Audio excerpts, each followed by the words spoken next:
Nurse Tilwyx had served aboard the Galactic Medical Station Mercy's Hand for 17 cycles, treating patients from over 200 species.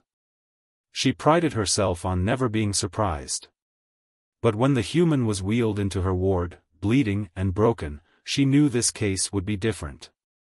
Cargo bay accident, the emergency technician reported, his antennae drooping with distress. Human male, designation Marcus Webb. Caught in decompression event.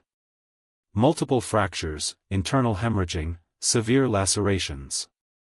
Tilwyx's 4 eyes widened as she examined the scans. By any reasonable medical standard, this patient should be dead. His left arm was fractured in 3 places. 4 ribs were cracked. Internal bleeding painted his abdominal cavity in alarming crimson on the holographic display. "Prepare him for stasis," she ordered, her tentacles moving efficiently across the medical console. "We'll need to keep him stable until we reach a proper surgical facility." Stasis? The human's eyes fluttered open, his voice rough but conscious. "No stasis.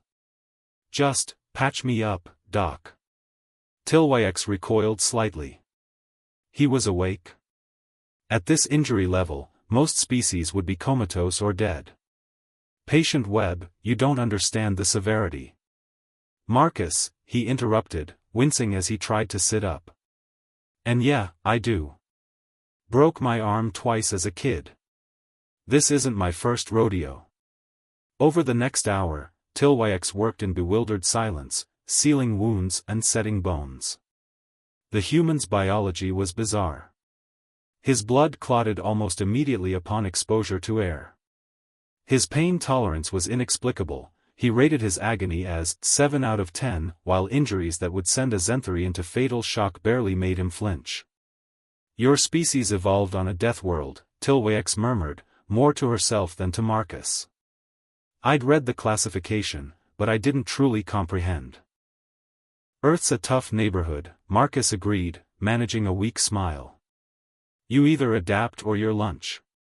Tilwyx ordered him to remain in bed for at least 10 solar cycles. Standard protocol for his injury severity demanded no less than 20. 3 days later, she found his bed empty. Panicked, she rushed through the station, imagining the human collapsed in a corridor, his primitive healing finally failing. Instead, she found him in the station's recreation area, carefully performing what he called physical therapy, deliberately stressing his healing bones. "What are you doing?"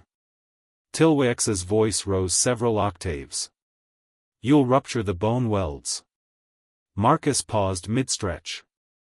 "Nurse Till, on Earth, we have this saying, use it or lose it.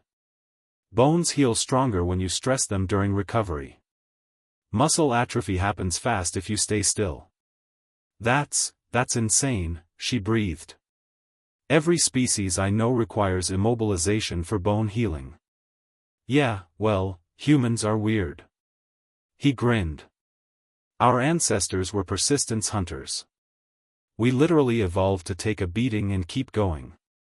Broken bones, torn muscles, blood loss, our bodies are basically designed to shrug off damage and rebuild." By day 7, Marcus's fractures showed 60% healing, a rate that should have taken months for comparable species. His internal bleeding had completely resolved. The lacerations were pink scars. Tilwyx ran the scans 3 times, certain her equipment was malfunctioning. "How?" she finally asked, her medical training crumbling before the empirical evidence. Marcus shrugged his nearly healed shoulder. "Redundant systems, I guess. Our bodies are overbuilt. We've got 2 kidneys when we only need 1. Extra liver capacity. Our immune systems treat everything as a threat and throw everything at it. We're not the strongest or the fastest species, but we're really, really hard to keep down." On day 9, Tilwyx cleared him for light duty. On day 12, he was back working in the cargo bay. She updated his medical file with a new note, one that would follow humanity through the Galactic Medical Database. Species exhibits extreme regenerative capacity and pain tolerance. Standard recovery protocols do not apply. When treating humans, expect the impossible, and expect them to exceed it. As Marcus left her office, Tilwyx watched him go with newfound respect. Humans weren't just survivors.